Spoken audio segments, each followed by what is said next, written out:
Honorable Tsvangirai, thank you very much for allowing us in your community, in your constituency, Norton. It is unfortunate that we are talking right now when the community is in shock following the gruesome murder of two innocent souls. You have been part and parcel of the funeral proceedings. Important to us is what is the mood like when you were interacting with the families of the deceased? Okay. Well, thank you very much for having me on your show. First and foremost, allow me to offer my condolences to the family and to Norton at large. Well, it's every death is shocking, particularly in this way.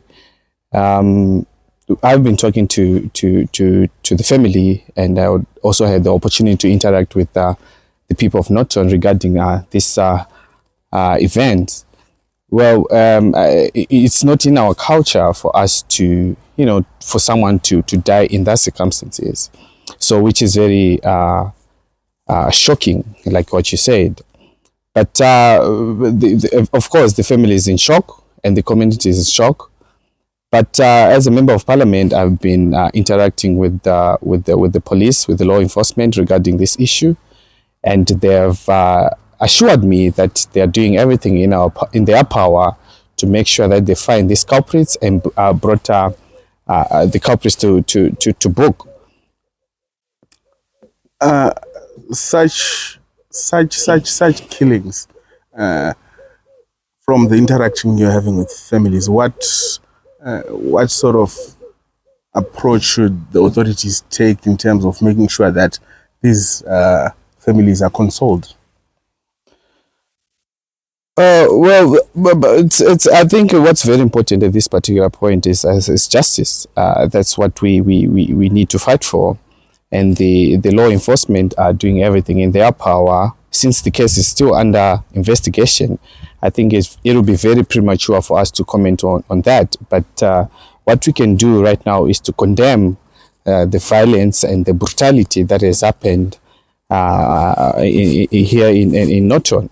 That's all we can say at the moment. But we are working so hard as a member of parliament to make sure that justice is served, not only to the family, but to the people of Norton. There is this sense of feeling from the interactions we're having with some of your community members that slowly we might be transforming into a mini South Africa. What are you going to do in your powers as the MP, as their representative, that such gruesome incidences do not happen again? Well, but it takes a world government approach. I think we need to look into the root causes of these crimes. I mean, if you look at Zimbabwe, we have high unemployment rate, we have high economic inequality. So in an environment where there is high economic inequality, you're bound to see crime rates or social problems like gender-based violence, like this brutal killing happening, just like in South Africa. As you're quite aware, that South Africa is one of the most unequal society, and as a result, poverty levels are very high, and you start seeing things like crime going up. So in Zimbabwe, we need to address the root cause of the problem. To me, or to my understanding, I think that we need to be able to deal with the issues of poverty, which are being caused by high levels of unemployment. Do you have a feeling that whatever happened was for ritual purposes, considering the nature of these killings? Well, to a certain extent, yes, it can be. We can also blame to the ritual agendas. But since the case is still under investigation, I think we need to wait and so that we can speak from an informed point of view. You clearly mentioned that, I was reading one of the articles, that you are going to appeal to the police to increase patrols, but do they have the resources to do so? We've had many reports of incapacitation from the police side. Do they have the resource? Most of the times, police, there's an accident, they say, come and get us, use your own resources. Do they have the capacity from your own perspective and assessment? Well, the issue of capacity, we all know they don't have the capacity. I mean, if we look at the the budget spending towards the Minister of Home Affairs, the budget utilization with the midterm review, you notice that the police are undercapacitated.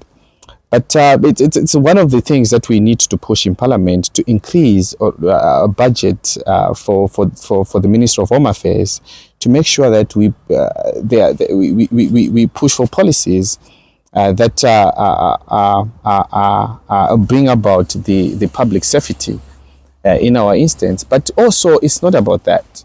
Like I have said, we need to look into the root causes of these problems. If we just look at the Minister of Home Affairs, or how incapacitated the policies are, I don't think we'll be doing justice, or we'll be able to solve these problems that are emanating in our society. To my understanding, this problem it's economical. We should be able, as a country, we should be able to provide jobs to our young people. We should be able to improve the standard of living of our people. Failure to do so, you start seeing problems, social problems emanating from that as a result of high levels of unemployment. For example, we do have the problem of drug and substance abuse in this area. And if you go around, if you interview so many young people, they are blaming it on the high levels of employment. So if we fail to provide jobs for our people, we are bound to see such problems happening. Honorable, you are a representative of the people, and from the interactions we were having with the people, majority, we know that there are vendors who were explaining that we have to leave our workplaces after hours, because if we don't do so, we don't survive. But also there is this element of fear now ignited by these gruesome killings. How are you assuring him that they can continue to do their work, so that at least they earn a living in a situation where the economy is very difficult? At the same time, they have this situation where one fears to go home after hours, but they have to earn a living. Well, we need to work with every government department for us to be able to find concrete solutions to the problems that you have mentioned. I think that I've been calling for more police patrols, so that it can guarantee safety to the people, or give confidence to the people. But most importantly, if you go around Norton, we have so many dark areas. There are no street lights. So it's something that I've been calling for, working with the council, to make sure that we put, if we go where you, at Ward Office, where where we found Tinashe, who was mutilated there, we would find that that's a dark area. We need to put street lights there, so that it increases light there.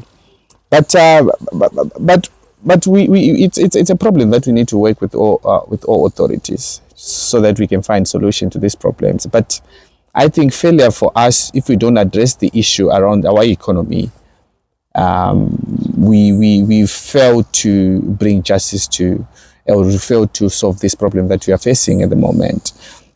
Honorable, you mentioned that where one of the incidences happened, there was darkness. Honorable, you are 2 years in, 2023, 24, 25.